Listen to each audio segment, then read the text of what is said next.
In our previous video, we continued our discussion of how to write the body of the independent writing task, focusing on the importance of cohesion and unity in creating a well-developed response. Now recall that throughout the first part of this video series, we have been using our own sample independent writing task. You will not find this task located in the TOEFL Quick Prep download.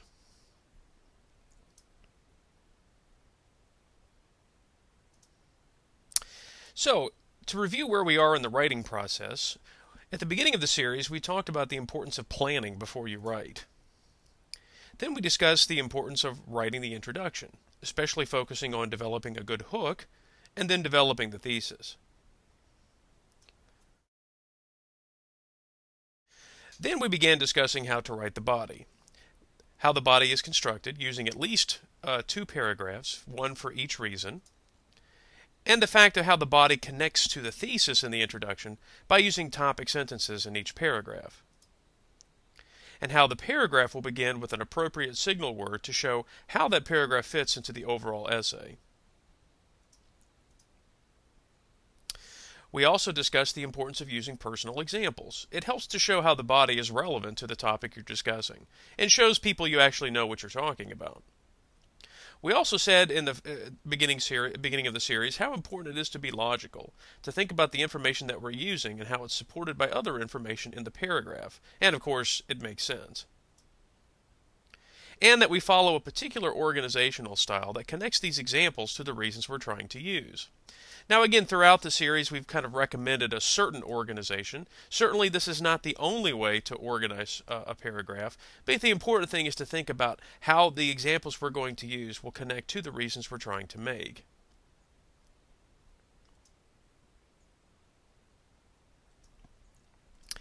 We also discussed the importance of cohesion and unity.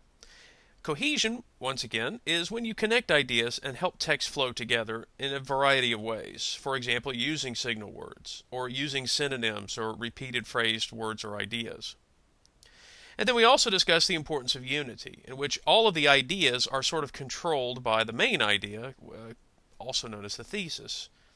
We also said that each paragraph will have a mini-controlling idea, that the topic sentence for each paragraph will also control the individual ideas in the paragraph.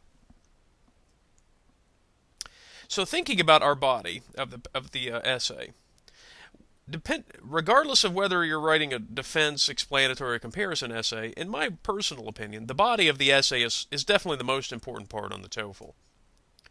Of course, if you want to receive that high score, you do need a strong introduction and a conclusion, which is what our focus will be in this video. But the body is really where the argument is being made, and I think that's essential if you're going to receive even a minimum score here on the test. So now we've reached the very final part of the TOEFL essay format, thinking about the conclusion. Now the conclusion itself is very brief. It doesn't have to be extremely long, but it does have to accomplish a very important thing, and that is revisiting the thesis without necessarily repeating it. And then its real purpose is to say, okay, well first, this is the end of the essay. And we need to kind of connect it back to the thesis to provide a certain sort of cohesion to the whole essay itself. But of course we don't want to repeat that thesis word for word. And sometimes we might want to leave the reader with some final thoughts on the topic. Again, this is a personal essay, and this is something that's very important when we talk about writing essays in college or at the university. Oftentimes professors are looking for your ability to think about this in a bigger context. Now typically we use in a conclusion some kind of concluding signal word or transition. So again, using words such as in summary, or to sum up, in conclusion, or to conclude. Now these aren't absolutely essential, but they really do help, I think in a minimal way, help us understand that we're coming to the end of our essay. Now remember our topic, the team sports versus individual sports, and we've been using a sample essay throughout this. So at this point, we're actually going to demonstrate using a conclusion I've already written for the essay that I've been writing throughout this entire video series. So let's take a look at what I have here. To conclude, team sports have played a significant role in my personal and professional development. They have provided me with lifelong lessons in how to get along with others, how to evaluate my own personal strengths and weaknesses, and how to appreciate the valuable knowledge and insight my more experienced coworkers have to share. There is an old saying that we learn more about ourselves when we are with others, and now that I am more mature, I can truly understand the wisdom found in those words. Now let's analyze it a little more carefully and see how we try to accomplish all the things a conclusion should do. First off, we use that signal word. So we use the words to conclude right at the beginning. Next, we revisited the thesis. Again, we made it fairly clear that team sports are what we preferred, and we showed how we revisit the thesis by saying that team sports have played that significant role in not only my personal development, but also my professional development. Again, I was trying to make the connection how team sports have helped me in my job as well. So I think that's important because that's one of the things I tried to do in the essay. Notice that I also kind of went back and reviewed some of the main points of the body. I talked about how it helped me evaluate my own strengths and weaknesses. And it also, in the second paragraph, had you seen the second paragraph, talked about how I can appreciate the knowledge and insight my coworkers have to share. So the idea here is that these are the main points I would have placed in the body of my essay. And then at the final part of it, I used kind of an old saying, an old expression that helps leave the reader with a final thought. So I think the key here is to recognize that I tried to connect this to a kind of a lifelong message.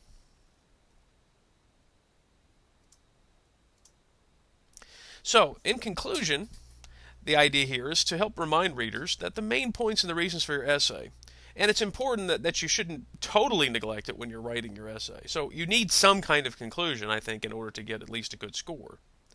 But the problem is, during the actual writing of the essay, this is one of the things that students forget to give themselves enough time to write.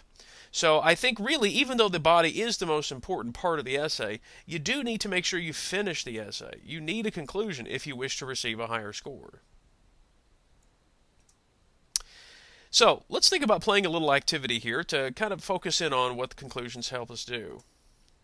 So we're going to call this activity, It's Hard to Say Goodbye. So let's talk about the rules. In this activity, you will see the introduction to another essay, along with 3 possible conclusions. You need to choose which conclusion is the best suited to match the given introduction. And of course, you will need to pause the video as we go along in order for you to read the information, because I'm not going to necessarily read the information out loud. Now remember, the best conclusions are the ones that do the following things. They revisit the thesis without repeating it, they address the main points of the body, and they leave the reader something to think about without necessarily beginning any new ideas. And I think that's key.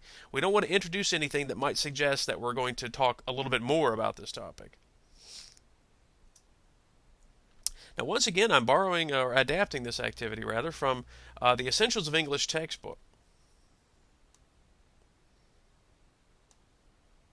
Now, once again, we're using an activity that's adapted from the wonderful Anne Hogue textbook, The Essentials of English.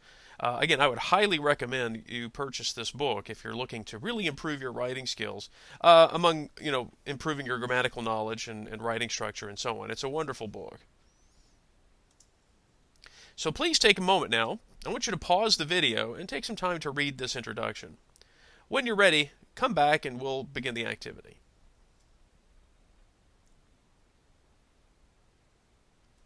Okay, well, you ready? Well, here we go. Okay, so now we're going to look at the 3 possible conclusions. Once again, I'd like for you to pause the video, read the conclusion, and when you're ready, come back and we'll move on to the next one.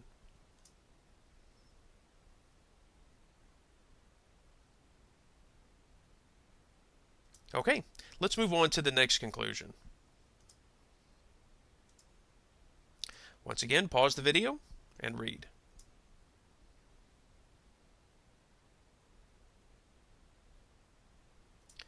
Okay, now we're going to move on to the next conclusion. Here is our final conclusion. Again, pause the video, and when you're ready, come back.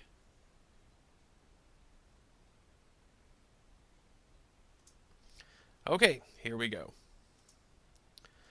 So, which one has the best conclusion?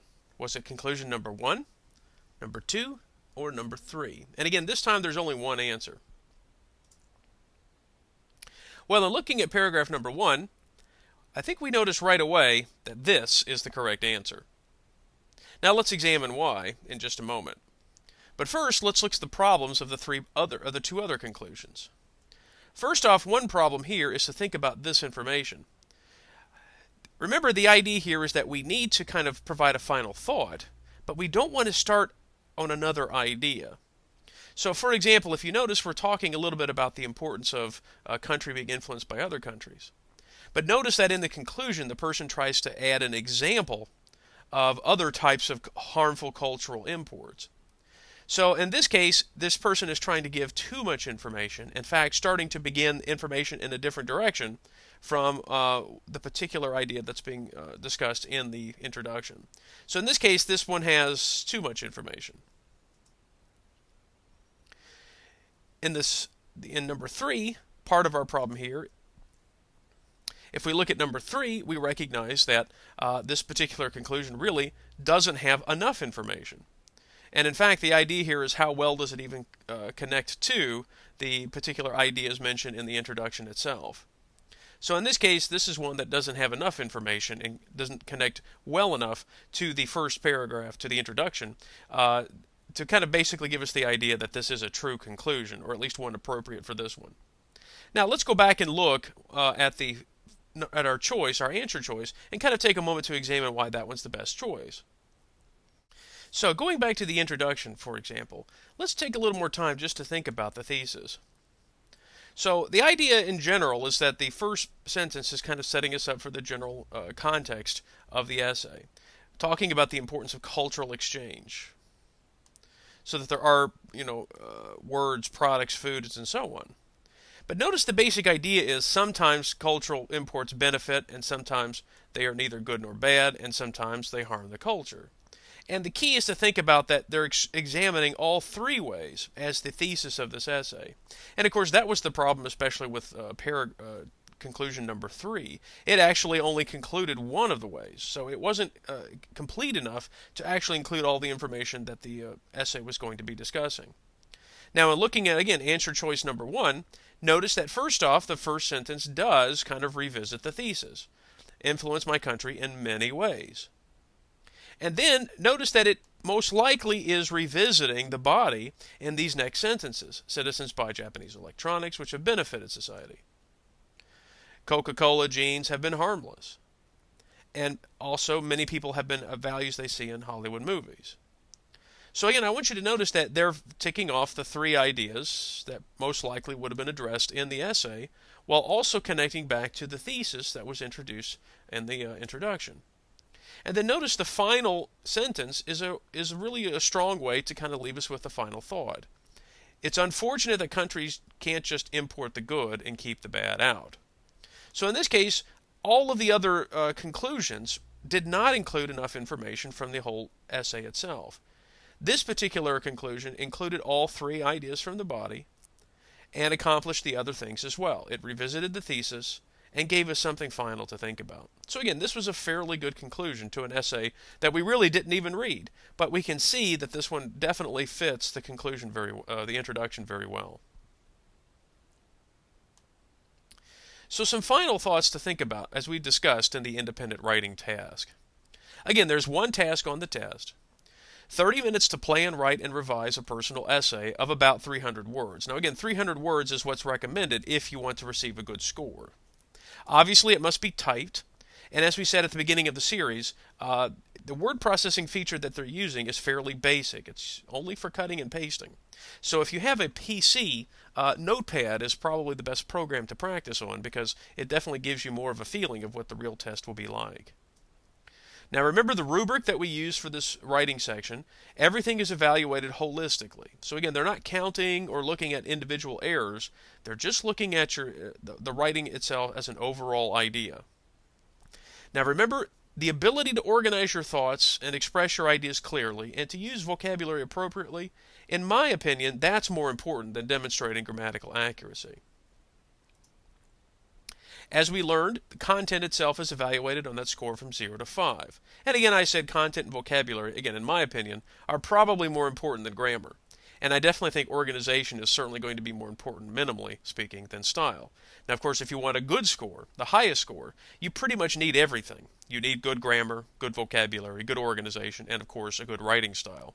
But in order to accomplish the minimum requirements, I think we need to understand that vocabulary and organization are really, I think, the things they're looking for. Now think about what we've discussed throughout this whole first part of our video series. The first 5 videos have really been talking a lot about the writing process. Now, the reason I spent so much time on the writing section is I feel that the writing section is the most difficult for students. So what I want to kind of come back to is the idea of how all of this fits together. So we're calling this particular part parallels. The structure of a standard college essay is full of these parallel or repeated ideas, and this really does help to promote a sort of an overall unified approach. I want you to notice how many of the ideas we've discussed in the video series really reflect each other in many ways. For example, if you noticed in the essay format itself, we had a certain idea that the introduction and the conclusion kind of parallel each other, and how the conclusion parallels ideas that are mentioned in the body. But you should also notice that when we discussed the general paragraph structure, we kind of followed a similar idea too. We had a topic sentence, which in a way is similar to the introduction of our essay. We included personal examples and reasons, which of course comprise the idea of what the body is about. And then even in the paragraph, we discussed a conclusion to the paragraph, which is very similar to how we conclude the entire essay. So the idea is we have several parallels, several repeated ideas to show how things fit together. So again, we said think of the body paragraph to be sort of like its own mini essay. It reflects or parallels the whole essay itself. The thesis is the main controlling idea for the entire essay. The topic sentence controls a paragraph, but it also needs to connect to the thesis. So again, they all have kind of this reflection or repetition. And I think by following these recommendations, your essay will probably be much more unified and cohesive, which I think the test evaluators, they really do value that. Now, something we haven't discussed is really the idea of managing your time in writing for this task. Now, obviously, with the speaking section, I emphasize the importance of practice. You need to practice a lot. Well, this is definitely true of the TOEFL independent writing task. Now, you'll notice that we'll talk more about this at the end of this video series. But let's talk specifically about the independent writing task and the importance of managing our time. So I do think you need a strategy. And the key is, of course, that time is extremely important. Now, you have 30 minutes, but the idea is how to use that 30 minutes. Well, obviously, it would be easier to write these essays without any pressure.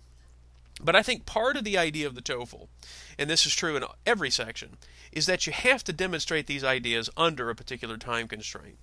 That's really what university life is all about. It's meeting deadlines, and that's a very significant part of the university experience. So I'm going to share with you a plan that I like to call the 5, 20, and 5 plan. And that's how to use the 30 minutes that you're given during the test. Now, this will require a lot of practice. You have to be able to do these things very quickly and kind of very efficiently. Now, first off, I want you to notice that I suggest that you take about 5 minutes. And again, that's the maximum. As you get better at the process, you may be able to do it in less time. But you need to spend some time planning for the essay during that time. Now, you don't have enough time necessarily to do some of the things we've done in this video series. For example, the pros and cons or concept mapping. But as you start to practice more with this process, I think you'll get better at knowing what you can do in 5 minutes during that planning stage. Now, during the writing stage, you have to be able to write most of what you're going to do in 20 minutes. And that doesn't seem like a lot of time. If you're not good at typing, yes, this is going to be very difficult for you. And then finally, a part that students really often forget is the final part, which is reading and revising. Now, there's not much you can do in 5 minutes by reading and revising, and you'll notice that I'm not going to recommend you try to do everything. But the way I want you to think about this is that we're trying to come up with a plan for you to manage your time during the test. So let's look at that first 5 minutes. During that 5 minutes, you need to be able to identify the essay type. We said this was essential. You have to be able to do this very quickly. Now, during that 5 minutes, remember, you are given paper during the TOEFL to take notes. So my first suggestion is take some time to write down some ideas. Now, first off, don't use complete sentences. You don't have time for that. So maybe just some phrases and ideas. Next, try to come up with at least 3 reasons or examples, something you can kind of jot down very quickly during that time. And think about maybe at least 2 of them that you might want to include in your writing. And keep that kind of in front of you. Use that in front of you so that you can look at it while you're beginning to write your essay. So I do believe that you can accomplish all of these things in 5 minutes, but you have to practice at it. It's not going to be something that you can do right at the beginning. Okay, now the next 20 minutes, and again, this will take a lot of practice, is being able to write the entire essay.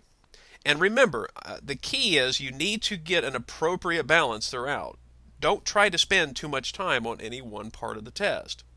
I've seen many students, when they start, spend a lot of time writing the introduction, the first paragraph of the body, but then they run out of time. The key is to be able to finish the essay. You need to be able to finish it. So the idea here, of course, is that writing the conclusion, you have to include time for that too. But remember, I do think that content and organization are more important. So in this case, as you're practicing at the beginning, try to focus on that. Now, during the final 5 minutes, you might want to make sure you read over the essay again and make sure you make any corrections. Now, what I might suggest to you is instead of trying to fix everything, you probably want to focus on one area. For example, are you bad at the past tense? Then you might want to spend that time checking to make sure that all of your verbs are in the past if they need to be. Do you have a problem with punctuation? Then you might want to make sure you go back and identify some general punctuation issues on it. We really don't have enough time in the video series to kind of address all of the possible writing problems a student may have. But the idea here is that if you have one particular area, this might be the perfect time during those final 5 minutes to address them. So there it is, the 5, 20, and 5 plan. Now, obviously, as you're practicing for the test, and we're going to talk more about practicing for the test in general at the end of this video series, what you might want to do first is, instead of giving yourself 30 minutes to complete the whole task, you might want to give yourself a few hours. That way you can get a little more experience, and then slowly try to reduce your time as you're practicing. But we'll talk more about that at the end of this video series. So some final words. One thing you need to probably improve at is revising the essay as you actually are writing. So if you notice any mistakes while you're typing, you might want to make sure you try to fix those mistakes as you go, because really at the end you will not have a lot of time. Now, trying to write more than 300 words, that's going to be a challenge. I don't think a lot of students right now are ready to write more than 300 words. Now, 300 words is about a full page of single-space type. So most students are not ready to do that in 30 minutes. But really, as you're practicing, don't worry about the 300-word idea. But really, you really do need to think about, I need to probably write even more than 300 words if I'm going to write a good essay. But one thing I tell students, and this is a challenge, don't necessarily experiment with new vocabulary. If you don't know about the meaning of the word, it would probably not be a good time to try that on the test. I've seen many students try to translate words from their language, and oftentimes those words don't translate very well. And please remember, don't repeat any part of the essay prompt in your response. That's something the TOEFL does not like. They think, in this case, if you repeat the essay prompt word for word, that you don't have enough English. So in this case, don't repeat yourself if you can. And remember, as you're practicing for the test, thinking about practicing in similar conditions. So, for example, most students take the TOEFL in the mornings. So my advice is, as you're practicing for this section, or for any part of the test, practice during the same time of day if you can. Again, use Microsoft Notepad, for example. Don't use any program with spell checkers or grammar checkers.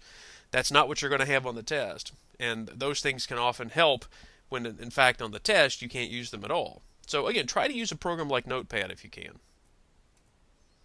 And of course, you cannot be connected to the internet or use dictionaries during the test. So don't take time to jump over to an online dictionary to see if you can find the meaning of a word. You need to practice in the same conditions if you're going to do the same on the test.